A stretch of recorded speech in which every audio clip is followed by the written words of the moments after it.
The office was quiet that evening. The hum of the fluorescent lights felt louder than usual.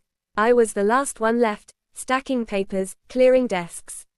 The rain outside tapped lightly against the windows. I noticed a folder sticking out from under a drawer. It was plain, unmarked, and seemed out of place. Curiosity nudged me closer. I picked it up. It was heavier than it looked. The folder felt cold in my hands.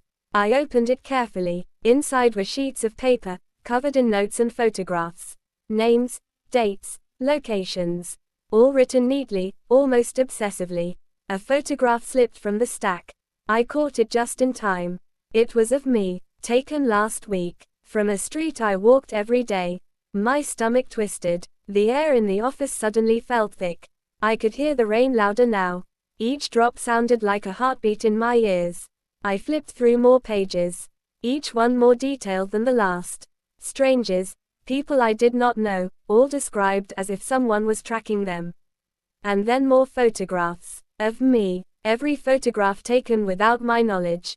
My hands trembled. A sense of being watched crawled along my skin.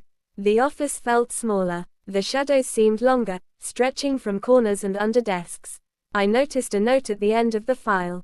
It was different. Typed, not handwritten. It read, "You should not have opened this.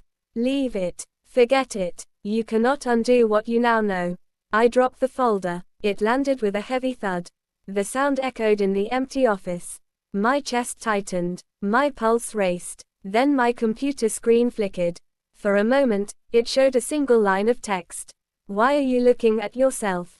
The lights dimmed. A chill swept through the room. I felt the hairs on my neck stand upright. The folder shifted slightly on the floor, as if it had weight of its own. I wanted to leave. I wanted to run, but my feet felt glued to the carpet. Another flicker on the screen. A photograph of me, sitting at that very desk. Just moments ago. I swallowed hard. Every instinct screamed to drop everything and leave. But something compelled me to reach for the folder again. A low creak echoed from the hallway. The office door, which I had locked hours ago, inched open. The cold air from outside rushed in, carrying the faint smell of rain and something else. Something metallic. My fingers grazed the folder. I could feel an energy emanating from it. A subtle vibration, almost alive. Then a whisper brushed my ear. Soft, intimate. "You should not have seen this." My breath caught. I spun around. No one was there. Only the shadows and the hum of the fluorescent lights. The folder slipped from my hands again. The papers scattered across the floor. Each one seemed to move slightly. Not with wind, not with air, but with intention. A faint tapping came from the far corner of the office. Slow, deliberate, as if someone, or something, was approaching. I froze. The rain outside intensified. My pulse sounded in my ears like a drum.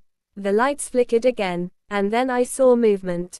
Something in the shadows shifted. Tall, unformed, watching me. The file on the floor trembled. It flipped open to a page with my name on it.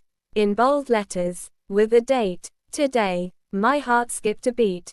The whisper returned. Closer this time. Breathing in my ear. "You are next." I stepped back slowly, keeping my eyes fixed on the shadows. Every instinct screamed to run, but my feet refused to obey. The air had grown thick and heavy, pressing against my chest. I could taste something metallic in my mouth. My pulse thudded violently against my temples. The folder trembled again on the floor. A single sheet lifted as if carried by an invisible hand. The words on it glowed faintly. Not ink, not paper, but light. I bent down, drawn to it, as if pulled by a force. I could not resist. The page read, "I am always with you. You cannot hide. You cannot escape." The whisper came again, soft, cold, and deliberately close. "You should not have come here alone." I turned my head. The door at the far end of the office was now wide open. The hallway beyond was black, unnaturally black. No lights flickered there, no shadows, just emptiness that seemed to breathe. The folder on the floor shifted more aggressively now. The pages fluttered as if caught in wind that did not exist. I felt the temperature drop sharply. Frost gathered along the edges of the papers. I tried to move backward. My heel caught the edge of a chair. It toppled with a loud crash that made the walls echo. I winced at the noise, expecting some monstrous reply. But only silence answered. A sound came then, soft at first. A tap, tap, tap, from the darkness. Slow, deliberate, counting steps toward me, each one dragging weight that pressed against the floor. I could not see anything. Not a shape, not a silhouette, only shadows trembling in the flickering light. My breath caught in my throat. I swallowed hard, tasting copper. The folder vibrated again. The pages flipped on their own. I saw my name again. Under it, a list of things only I knew. Secrets I had buried long ago. Things I had never spoken to anyone. The whispers multiplied. Not one voice. Many, soft and layered, all speaking at once, yet each word distinct. Do you remember? Why did you hide it? You should not be here. You cannot leave. The air felt alive. It shifted around me. I could feel it curling around my arms and legs. Around my neck, tightening like a grasp I could not see. I tried to step back again. I wanted to run, but the shadows of the room seemed to stretch. The walls leaned inward. The ceiling lowered. Then I saw movement in the corner. Something crouched low, impossible to describe. A dark, fluid shape. It moved toward me slowly. Gliding, not walking. I stumbled backward, tripping over the chair again. I hit the floor hard. The folder slid across the carpet toward me. The pages stopped at my feet. Flipping one last time to reveal a photograph. It was of me, at that very desk, taken moments ago. The photograph was alive. The image shifted. My eyes in the picture blinked. And my lips moved. The whispers became a cacophony. Open it now. See what is waiting. You cannot refuse. My hands shook violently. I reached for the photograph. The moment my fingers touched it, the air in the office convulsed. The lights flickered violently. The walls groaned. I heard a whisper in my ear, soft, close, intimate. You wanted to know the truth. The folder suddenly rose. It hovered in front of me, trembling like a living thing. Pages fanned wildly. The photographs shifted, revealing events I did not remember living. Moments from my life that felt like someone else's. Private, hidden, exposed. I stepped back. The office grew darker. Shadows twisted into shapes that did not belong to furniture. Figures emerged. Faint, blurred, watching. The whispers merged into one voice. Clear, cold, familiar. You should have left it closed. Now it knows you. Now it will follow you. I felt a pull toward the folder. I tried to resist. My hands shook, but I could not stop reaching. The photograph fell to the floor. The eyes in the image followed me. Not the eyes of someone who looked at a camera, but the eyes of someone who was alive, present, and aware. The shadow in the corner moved closer. Fluid, dark, and impossible to define. I tried to scream. Nothing came out. My throat tightened as if some unseen force held it shut.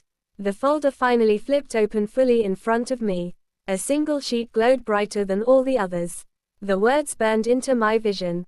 Once opened, the file never forgets. Once known, the truth never releases you. We're inside your life now. You belong to us. I could feel a presence pressing against me from all sides. Cold fingers of air sliding along my skin. The shadows closed in. I felt the floor tilt beneath me. The walls bend inward. I reached out, desperate to grab the folder. The moment my fingers touched it, the room went silent.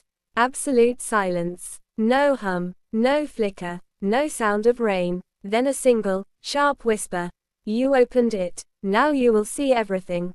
My vision blurred. The shadows in the room converged. My heart raced as I realized the office no longer looked the same. The walls stretched higher. The ceiling darkened into endless black. The folder hovered before me like a portal. I felt drawn toward it, unable to resist. Every secret, every fear, every hidden memory I had buried began to surface. It was all there in the folder. Alive, watching. The whisper returned, this time inside my mind. You cannot close it. You cannot forget. You will remember everything. The folder tilted. The pages shifted like wings of a living creature.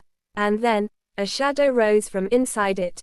A figure, tall, dark, indistinct, but unmistakably aware of me. I tried to step back. My feet refused to move. The air pressed harder. My chest felt like it would burst. The folder began to glow. The words on every page shone like burning embers. The photographs moved, showing moments of my life I had never consciously remembered.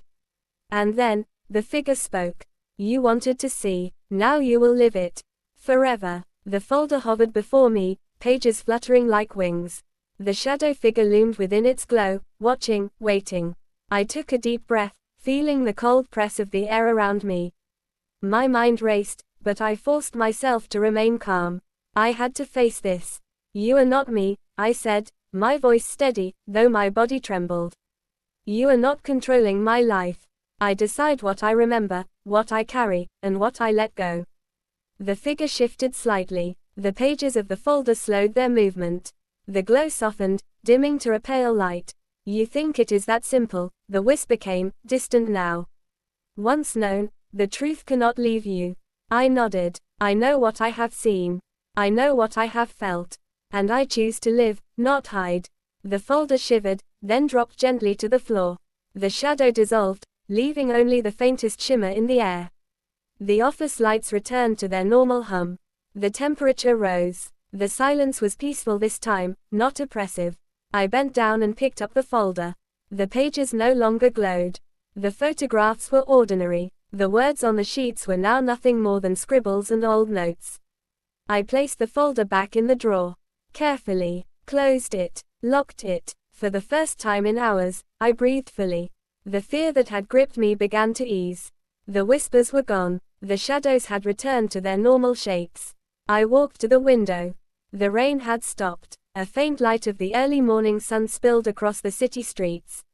Everything looked ordinary, yet I knew that what I had faced was real, and that the memory of it would stay with me. I left the office, the folder safely locked away. The streets were empty, quiet. The city awake, yet unaware of the secrets held in that small office. I told myself it was over, that I had survived it, that the file could no longer harm me. And in that moment, I understood. Some knowledge is dangerous. Some truths are meant to be seen, acknowledged, and then left behind. I stepped into the sunlight. The warmth touched my face. The shadows did not follow me. The whispers did not reach me. The file was still there, locked away. A reminder, a warning, a choice. And I chose life. I moved forward, leaving the office and the darkness behind. The file would stay closed. I would not look back. I would not fear. The past had spoken. I had listened. And now, the future was mine. The story ended not with terror, not with shadows, but with courage, with understanding, with the knowledge that some doors, once opened, can be closed again, if you have the strength to do it.